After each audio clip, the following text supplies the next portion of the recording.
नमस्कार, आदाब, सत श्री अकाल। मैं हूं देवेंद्र मिश्रा और आप देख रहे हैं धमतरी का सबसे पसंदीदा न्यूज़ चैनल डीएनए, जिसमें हम रोज़ लेकर आते हैं शहर से जुड़े और आप सभी को प्रभावित करने वाले मुद्दे, करते हैं उनकी एनालिसिस और बताते हैं खबरों के पीछे छिपी सच्चाई को। गहराई से परख होती है हर उस घटना की जो खबरों की भीड़ में आम होकर गुम सी हो जाती है। हम लेकर आते हैं परिचर्चा कार्यक्रम, मीडिया की चौपाल और वार्ड परिक्रमा, जिसमें शहर के प्रतिष्ठित लोग शहर हित की बातें बेबाकी से रखते हैं। बहरहाल आज हम लेकर आए हैं अपने जिला ब्यूरो की ग्राउंड जीरो से रिपोर्ट। देखिए क्या है आज की ताजा तरीन घटना। गुरुवार को भारतीय जनता पार्टी द्वारा महाधरना का आयोजन किया गया। शहर के गांधी मैदान में प्रदेश सरकार के खिलाफ मोर्चा खोला गया। प्रदर्शन में पूर्व सांसद चंद्रशेखर साहू शामिल हुए। इसके साथ ही धमतरी की विधायक रंजना साहू, भाजपा जिलाध्यक्ष शशि पवार समेत भाजपाई बड़ी संख्या में उपस्थित रहे। 2 घंटे चले इस प्रदर्शन में भाजपाइयों ने कहा कि छत्तीसगढ़ में शराबबंदी का वादा कर सत्ता हासिल करने वाली छत्तीसगढ़ की कांग्रेस सरकार में देश का सबसे बड़ा शराब घोटाला उजागर हुआ है। प्रवर्तन निदेशालय ने घोटाले की तह तक जाकर घोटाले में शामिल लोगों पर कार्रवाई प्रारंभ की है। ईडी द्वारा की गई अभी तक की जांच से स्पष्ट है कि व्यापक स्तर पर जनता के पैसे की लूट हुई है। दरअसल 2000 करोड़ के शराब घोटाले का मामला प्रदेश में अब तूल पकड़ने लगा है। भारतीय जनता पार्टी के द्वारा गुरुवार को प्रदेश के सभी जिलों में महाधरना दिया गया।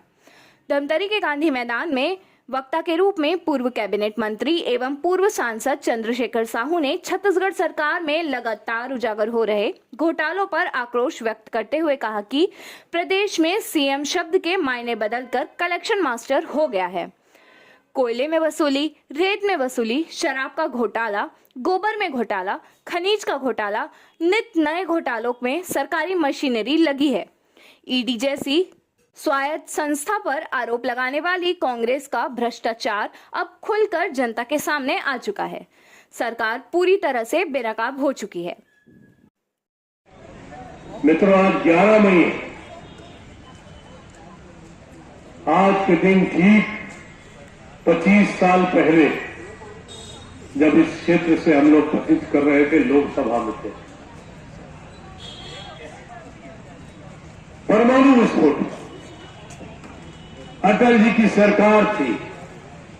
उस दिन हम सब लोग लोकसभा में संसद भवन में बैठे, संसद में जब एक विशेष वक्तव्य आया प्रधानमंत्री जी का, अटल जी का, कि आज 11 मई को राजस्थान के पोखरण में भारत ने परमाणु विस्फोट किया।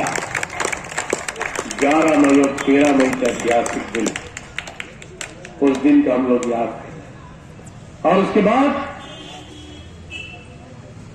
अटल जी ने एक नया नारा दिया, जय जवान जय किसान के साथ जय विज्ञान कहा।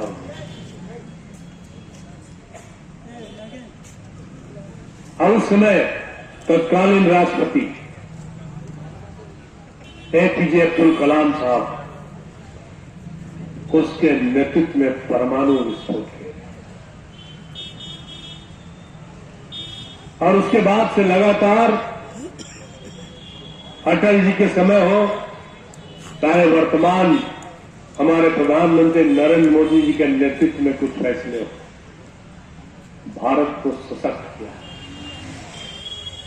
भ्रष्टाचार के विरोध में भारतीय जनता पार्टी शुरू से अपने एजेंडा को प्रमुखता से शामिल करते रहे।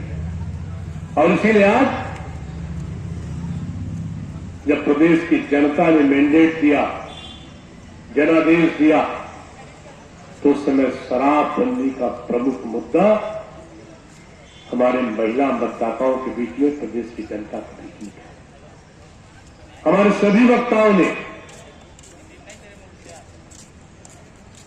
एक एक तथ्य को उजागर किया,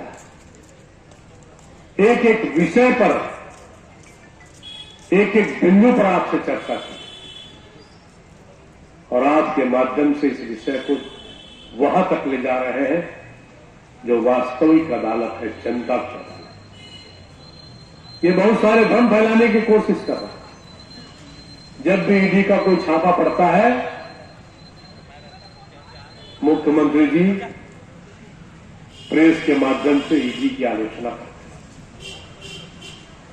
कर्मठ कार्यकर्ता बंधुओं को मैं सादर नमन करते हुए सम्मानी मंच को नमन करती हूँ। इस शब्द के साथ कि बादल जब गरजता है तो पूरा आकाश बदल देता है, बादल जब गरजता है तो पूरा आकाश बदल देता है, आंधी जब उठती है तो दिन और रात बदल देता है, और छत्तीसगढ़ की भाजपा की महिला जब गरजती है तो हिंदुस्तान और इस छत्तीसगढ़ के 71 के इस अहंकारी सरकार का पूरा इतिहास बदल देती है, पूरा इतिहास बदल देती है। साथियों, इस सरकार को इतना अहंकार, और अपने अहंकार में बार बार सरकार इतनी डूबी रही कि उसने कभी ना महिलाओं का लिहाज किया, ना बड़ों का सम्मान किया, ना युवाओं को उनका हक दिया। छत्तीसगढ़ इस प्रदेश को कभी जाना जाता था और हिंदुस्तान में कहा जाता था कि विकास का पर्याय छत्तीसगढ़ में कौन है, तो कहते थे भारतीय जनता पार्टी विकास का पर्याय है। और आज जब पूरे हिंदुस्तान में पूछा जाता है कि भ्रष्टाचार का पर्याय कहां है, तो कहा जाता है छत्तीसगढ़ के भूपेश बघेल है वो भ्रष्टाचार के पर्याय है। वास्तविक रूप से लगातार सदन से लेकर सड़क तक भारतीय जनता पार्टी के हर कार्यकर्ता ने कहा कि सबसे ज्यादा भ्रष्ट अगर कोई है तो माननीय मुख्यमंत्री भूपेश बघेल भ्रष्ट है। सबसे अधिक भ्रष्ट पार्टी कोई है तो वो कांग्रेस की पार्टी भ्रष्ट पार्टी है। सदन से लेकर सड़क तक भारतीय जनता पार्टी का हर कार्यकर्ता अपनी लड़ाई लड़ने को तत्पर रहा। घोटाला जो सामने आया है, जिसके बारे में हम बार बार कहते थे कि सबसे बड़ा घोटाला अगर कोई है तो वो शराब घोटाला है। ये जनता भी कहती थी। शराब की दुकानों में दो काउंटर लगे रहते थे, एक सील वाला माल और एक डुप्लीकेट वाला माल। मेरे पीछे वक्ताओं ने बताया भी कि 3 गाड़ियां आती थी तो एक गाड़ी सील वाली रहती थी, 2 नकली रहती थी। मैं आप सभी के माध्यम से जनता को बताना चाहूंगा कि अपनी अपनी सेहत की जांच करवा लें, डॉक्टरों के पास चले जाएं। जिन्होंने भी भूपेश सरकार में दारू पिया है वो अपनी अपनी जांच अनिवार्य रूप से करवा लें। और आपसे भी कि आग्रह करता हूं कि जनता को बोले अपनी अपनी जांच करवा लें। किसी का लीवर, किसी का किडनी डैमेज जरूर हुआ होगा, वो पता कर लेगा, और नहीं हुआ होगा तो जल्दी होने वाला है। इसलिए डॉक्टर के पास अपनी नंबर को लिखवा लें, उससे उनको पता चल जाएगा। भूपेश बघेल की सरकार बनी तब पौआ था, चेप्टी जिसको बोलते पौआ, 50 रुपए था, उसका दाम हो गया 80 रुपए।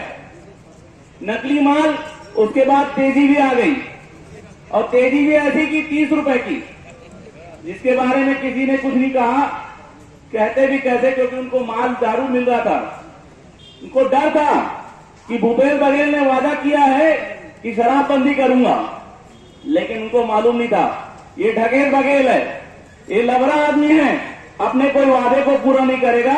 और हुआ भी वैसी, 4.5 साल हो गए हैं, अपने एक भी वादे को पूरा नहीं किया। शराबबंदी की बात कर बहनों को, जनता को ठगा, और आज तक शराबबंदी नहीं हुई है। 2000 करोड़ का घोटाला बताया गया है। ये घोटाला बहुत बड़ा जा सकता है, आंकड़ा बहुत बड़ा जा सकता है। इसके विषय में आगे पता भी चलेगा आप लोगों को। और उनके नेताओं ने जिस तरह से कृत्य किया था, जो आज लोकतंत्र की बात है।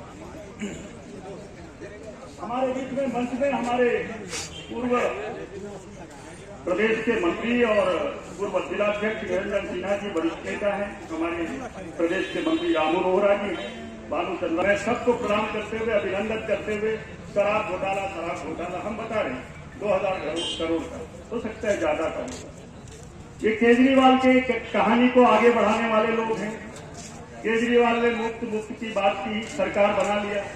बहुत बड़ा ठग है, बौना आदमी है, इतना लंबा कुर्ता पहनता है, लेकिन हगने के लिए 4 लाख का कमोड रखता है। वो भी अपनी पत्नी के लिए 4 लाख का कमोड, वियतनाम से टाइल्स लाता है।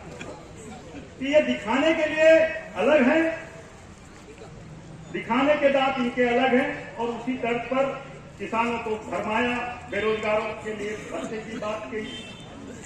और किसानों की क्या गति है आप जानते हो। 80% भरा है कल तो भैया, पानी नहीं दिया। एमएमसी आप देख लीजिए, महानदी मेन केनाल रमन सिंह जी के आने के बाद बना था, आज पूरा उखड़ के बर्बाद हो गया।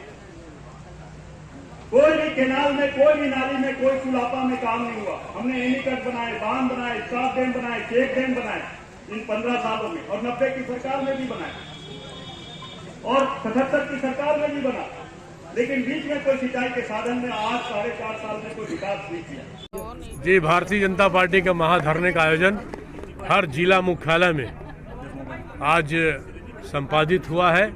उसी क्रम में हमारे धमतरी में हमारे पार्टी के नेतृत्व में, जहां सारे पदाधिकारी जिलाध्यक्ष जी के नेतृत्व में, हमारे विधायक, हमारे पूर्व विधायक, सभी पदाधिकारी यहाँ और कार्यकर्ताओं के साथ उपस्थित थे।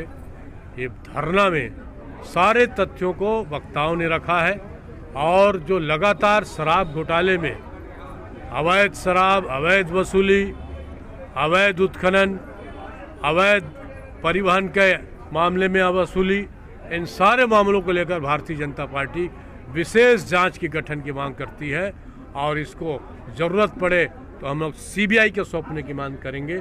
और इस मामले में पूरी तरीके से सरकार कटघरे में है, मुख्यमंत्री स्वयं कटघरे में है और वो इस मामले पर लीपापोती के छोड़ के सामने आए और अपने इस्तीफा पेश करें। मुख्यमंत्री के द्वारा कहा जा रहा है कि सर उसको फंसाने का प्रयास किया जा रहा है। नहीं, केवल वो हर बार ऐसी उन्होंने लीपापोती की है और भ्रष्टाचारियों को, दोषियों को बचाने के लिए उन्होंने ईडी पर दोषारोपण किया है, वो पूरी तरीके से गलत है। अभी जिला मुख्यालय तक प्रदर्शन हो रहा है सर, आगे इसके बाद प्रदेश व्यापी भी कार्यक्रम होगा। राज्यपाल को भी हम लोग उसके संज्ञान में लाएंगे और कार्रवाई की मांग करेंगे। ये इस पर मामले में भारतीय जनता पार्टी लगातार संघर्ष करेगी और पूरे मामले के तह तक जाएगी। केंद्र में भी हम लोग अपनी बात को रखेंगे। तो चुनाव लड़ती क्या नहीं, ऐसा कुछ नहीं है। अभी भी जहाँ पर जिन राज्यों में हमारी सरकार है वहाँ भी ईडी की कार्रवाई हो रही है। ईडी स्वतंत्र संस्था है, स्वतंत्र निकाय है, वो किसी के इशारे पर या किसी पार्टी विशेष के इशारे पर नहीं करती है। आज मैं साफ तौर पर फिर से कह रहा हूँ कि इनका आरोप पूरी तरीके से बेबुनियाद है और राजनीतिक दुर्भावना से प्रेरित है। ईडी है, चाहे कोई भी टीम आ जाए, इस बार जो है बीजेपी की जमानत जब्त होगी। भूपेश बघेल कह रहे हैं, क्या कहेंगे? भूपेश पहले अपनी सरकार की चिंता करे, अपने मंत्रियों की चिंता करे, अपने विधायकों की चिंता करे।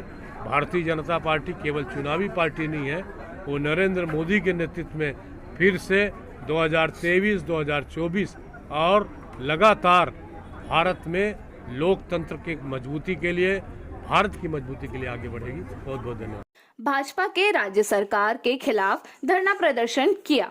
भाजपा नेता एक एक कर अपने भाषण को पूरा कर रहे थे।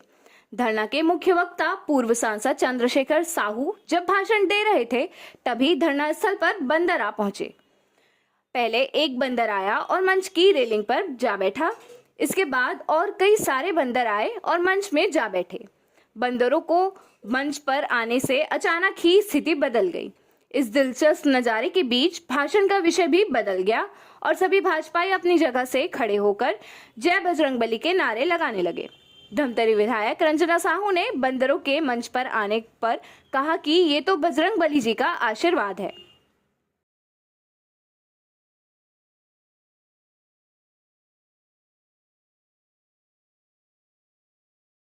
भाजपा के प्रदर्शन में अचानक जो है बंदर आ पहुंचे, इसको कैसा संकेत मानते हैं? देखिए, ये तो बजरंगी भाई है और हर जगह जय श्री राम और बजरंगबली जय हो की नारे लग रहे हैं।